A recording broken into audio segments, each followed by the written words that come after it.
Have the floor, sir. Thank you. Your Excellency, President Vladimir Putin, Highnesses, Excellencies, friends. It is my honor to represent Prime Minister Narendra Modi at the BRICS outreach segment. I convey his greetings to all of you. Let me join colleagues in thanking President Vladimir Putin for the excellent arrangements and the warm hospitality. Excellencies, we face the paradox that even as forces of change have advanced, some long-standing issues have only become more complex. On the one hand, there is the steady diversification of production and consumption. Nations that attained independence from colonialism have accelerated their development and socio-economic progress. New capabilities emerged, facilitating the harnessing of more talent. This economic, political, and cultural rebalancing has now reached a point where we can contemplate real multipolarity. The BRICS itself is a statement of how profoundly the old order is changing. At the same time, many inequities of the past also continue. In fact, they have assumed new forms and manifestations. We see that in the access to developmental resources and modern technology and efficiencies. Let us also recognize that the benefits of globalization have been very uneven. Adding to all that, the COVID pandemic and multiple conflicts have aggravated the burdens borne by the global South. Concerns of health, food, and fuel security are particularly acute. The Summit of the Future underlined that the world is in real danger of falling significantly behind in realizing SDG targets. How do we reconcile this contradiction and ensure that the benefits of change reach those who are currently left behind? How do we create a more equitable global order?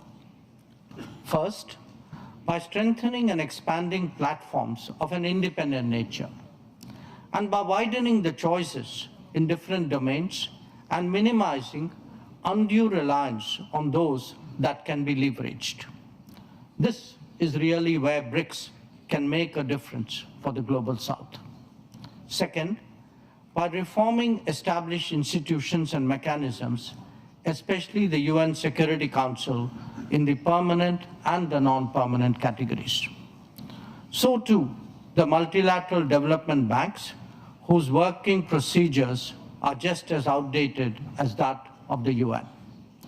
India initiated an effort during its G20 presidency, and we are glad to see that Brazil is taking it forward. Third, by democratizing the global economy through creating more production hubs. The COVID experience is a sharp reminder of the need for more resilient, redundant, and shorter supply chains. For essential needs, every region legitimately aspires to create their own production capabilities. Fourth, by correcting distortions in global infrastructure that are a legacy from the colonial era. The world urgently needs more connectivity options that enhance logistics and mitigate risks. This must be a collective endeavor for common good with utmost respect for territorial integrity and sovereignty. And fifth, by sharing experiences and new initiatives. India's digital public infrastructure, its unified payment interface, the Gati Shakti infrastructure all hold a larger relevance. The International Solar Alliance, the Coalition for Disaster Resilient Infrastructure, the Global Biofuel Alliance, Mission Life, and the International Big Cat Alliance are similarly initiatives of common interest. As a first responder, be it for natural calamities, health emergencies, or economic crisis, we seek to do our fair share.